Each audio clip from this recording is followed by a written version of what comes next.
Welcome or welcome back. This is Pairs 12 Knitting. I'm Jennifer, and this is a knitting podcast all about knitting, yarny adventures, and travel. Thank you so much for joining me today. And today I am filming back in my hometown. I'm at a coffee shop taking a bit of a break, and they have a whole outside section that backs on to green and a river. It's stunning. We do not have these things in the city where I am in the core, so this is so lovely. I'm back in my hometown with my mother. She has had a couple procedures done. Everything's fine, but I'm just with her, minding her, making sure things are okay. And I thought I would get a little filming in and getting some knitting on in between the activities of doing things.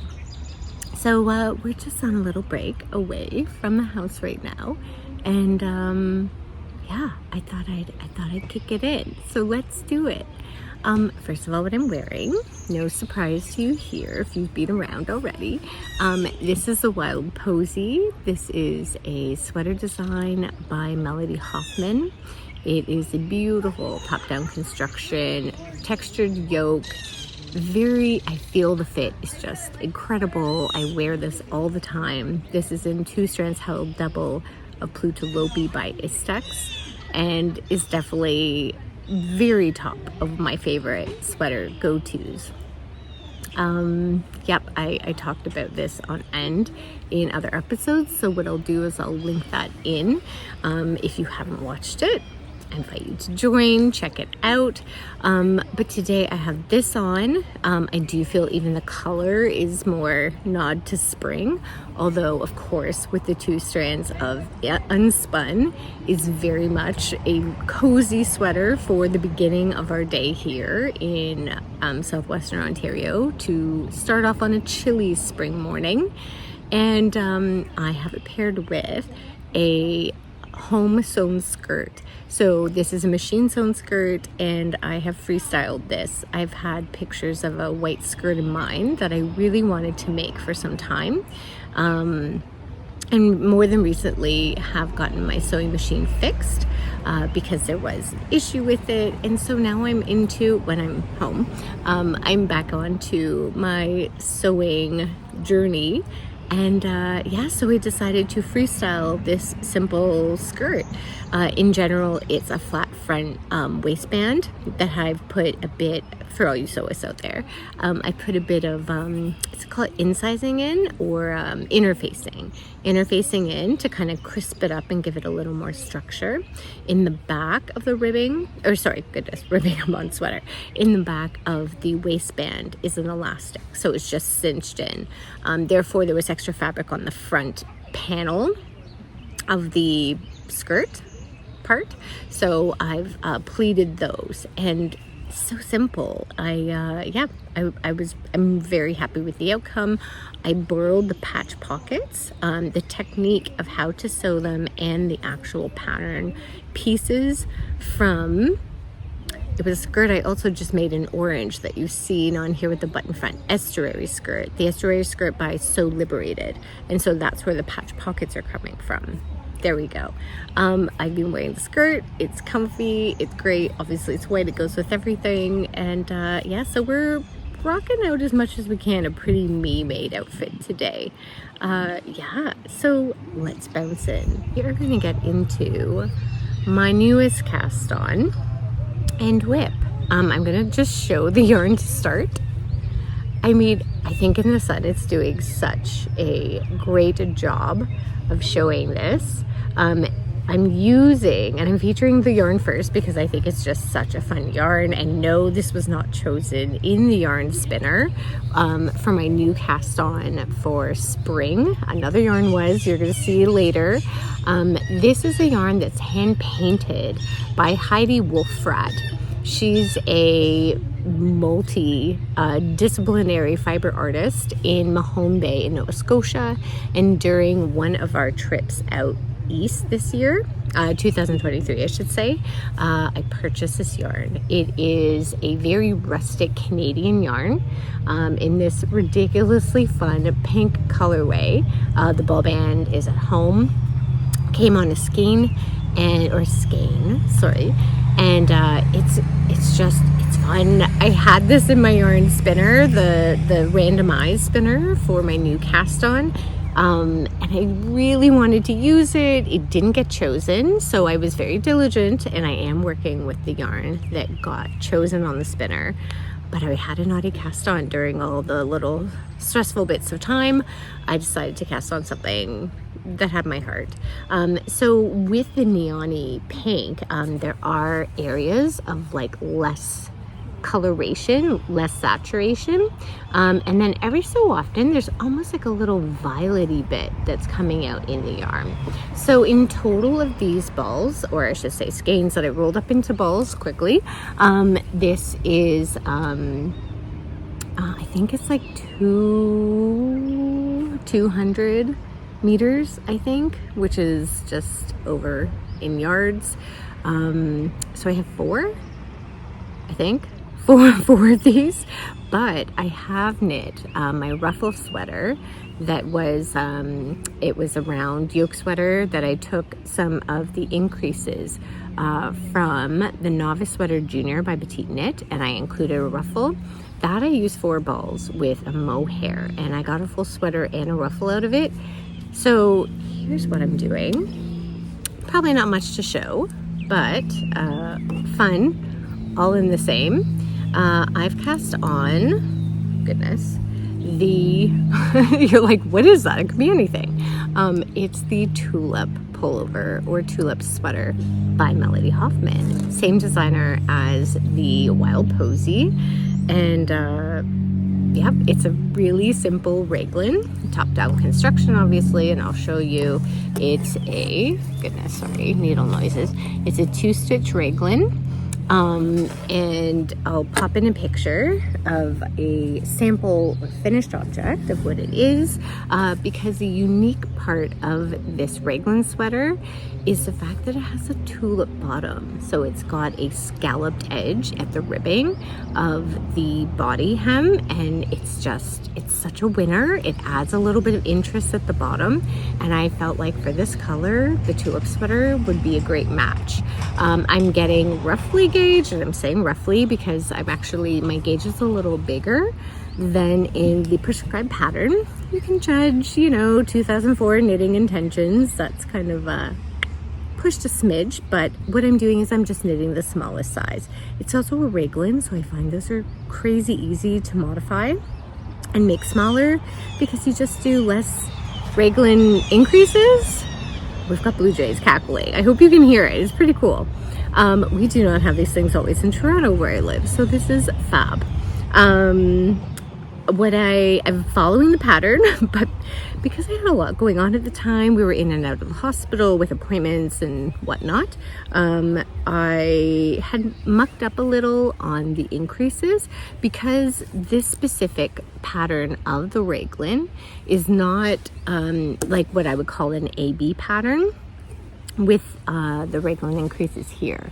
So instead of doing just like a row of knits and then a row of all the increases for every 4 of your raglan stitches, it is very specific to the pattern where at times that is what you're doing, but in other rows you're just doing body increases and you're not including the sleeve increases. So because of course in my brain I'm like, oh, I've done raglan sweaters millions of times, I just went and missed just those body increases. So we've ripped out and we have re-knit, which is totally fine. The mod so far that I've done is I haven't included the ribbing at the neckline. The reason for that, and that was another time I ripped out, I followed the cast on quantity of stitches for the neckline, but I think because of course my larger gauge and the yarn, that it was just way too big, and it was so big that in my mom's first appointment we were sitting and waiting. She even said, she's not a knitter, and she goes, is the neckline a little large? I said, you know what, it really is, and I'm glad you said something. So we ripped it out together actually while we were waiting for the next adventure that we were heading into, and so she helped me. She balled up my little yarn ball. That was cute. Haven't had help ever doing that, so that was great. So what the intention is now is that I've got this really large neckline. I've cast on like post ribbing, elimination of ribbing, for the quantity of stitches that the ribbing called for. And what I'm going to do after I'm done, probably the entire body, probably even the sleeves, is I will pick up my stitches for a quantity that looks fitting for the neckline that I'm looking for. I don't want something that's going to be really like flared out, almost like boat neck like. I do want it closer and closer hugging to my neck, where it's going to be, you know, the cozier look, more, I would call it classic, I think. And I'm also debating as well, and I know this is also not the pattern. The pattern calls for like a short 1x1 ribbing. I think I might entertain, depending how much yarn I have left, because it might be a little tight with the quantity I have, is do a folded over neckline. That is an option, potentially. So far, that is the Tulip Pullover by Melody Hoffmann. And yes, it'll be technically my third Melody Hoffmann knit. Technically second pattern, because I've done 2 of the Wild Posies, and now we're on to the Tulip. So I'm going to be taking a break because this is all the knitting I have physically with me right now. And when I get back to my mom's house during a time that is fitting, I will film the other whip that I brought that I'm feverishly working on. Well, hello there, welcome back. We are filming now just at my mom's house. She's enjoying the outside, which is so nice, and so I thought I would come in to just film the part 2 of today's episode. This is the second whip that I have on my needles that I brought with me, and I don't think it's a massive surprise if you were here in the last episode what we have on our needles. This is the Noor Slipover by Strikkekaffe. Details will be in the show notes, of course. And this is supposed to be a slipover construction or a slipover design, but I will be making into a long sleeve. This is my second time making this gorgeous slipover, now modified to long sleeve, of course. And I'm loving the construction. I feel the design is just so beautiful. There is shoulder detailing that happens right here for the pickup and increases as we go. I'll just briefly explain how the sweater is constructed. So first you pick up, or I should say you cast on at the back neckline, and you knit basically flat with specific increases according to the pattern. You then pick up at the shoulder line for both sides separately, again working flat, making increases until you join in both sides, and then you basically join in the round for the completion of the body. Features that I'm also liking on this so far are the 1x1 ribbing with the split hem at the side, which I feel is really lovely. And so far I'm following suit to making it pretty cropped because the idea is that I want to wear this spring, as the color is a greeny, springy color. I'll talk about the yarn in a second. And I feel the crop would go really nicely with some of my higher linen pants, skirts, dresses. And yeah, I really enjoy the design. I'm loving the yarn. Of course, this is not my first time knitting with this. This is Harrisville Designs Highland, and the specific colorway is Tundra. This color and yarn was chosen out of the randomized spinner for my next cast on in 2 episodes ago. And it was one of those things that I put on my spinner to pick out of my stash, and I'm glad it chose it, but the color, again, as I have already said, isn't necessarily my color. So we'll see what we're gonna do. I was talking about potentially, like, you know, making embellishments, embroidering. Some people have suggested dyeing. So what I'm gonna do is I'm going to finish knitting this up, And then we'll see what it's calling for with some kind of, you know, additional surplus of love after it's knit, to get the color that I would wear and want to feel joy in wearing. The yarn is beautiful. I mentioned I worked with it a number of times already to create other sweaters. And yeah, it was simply, you know, a color choice that I made at the time that I thought I would really enjoy, but it's a little too gold for my liking. Goldy green, I don't know. We'll see. I did bring it to Knit Night a couple weeks ago, and the lovely knitters there were enjoying the color a lot, which is awesome. I think it's just, you know, it's all personal preference with colors that we have. So far, that is my Noor Slipover that is modified into the long sleeve. And just a note too, if you're interested in this designer and of course the Noor Slipover, I've dug a little deeper. There's a Noor Pullover, same designer, Strikkekaffe, that does call for you know, a designed long sleeve within the pattern itself. But I did notice that the recommended ease was a little larger than in the Slipover, which is interesting. So, I mean, technically this design exists unless there's extra changes to the pattern, which that I don't know, because I didn't buy that pattern. I'm simply working off of the Slipover option. We'll see how it turns out. I have no doubt it's going to look good on. I think the fit will be what I'm looking for.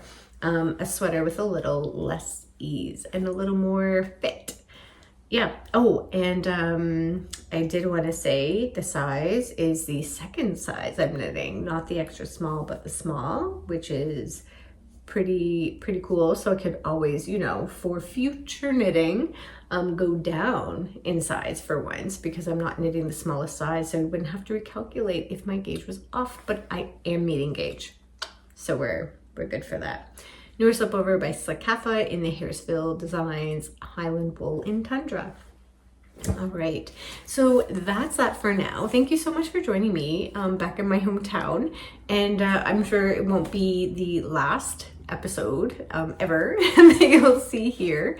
Yeah, so if you enjoyed this episode, others like it, I definitely invite you to like and subscribe to the channel. If you are finding it within yourself to continue clicking, I invite you to go into the link below where the show notes are and click on the Ko-Fi page and consider a donation. So thank you very much for that. And let me know what you're working on. What are your spring knitting plans? What are your whips?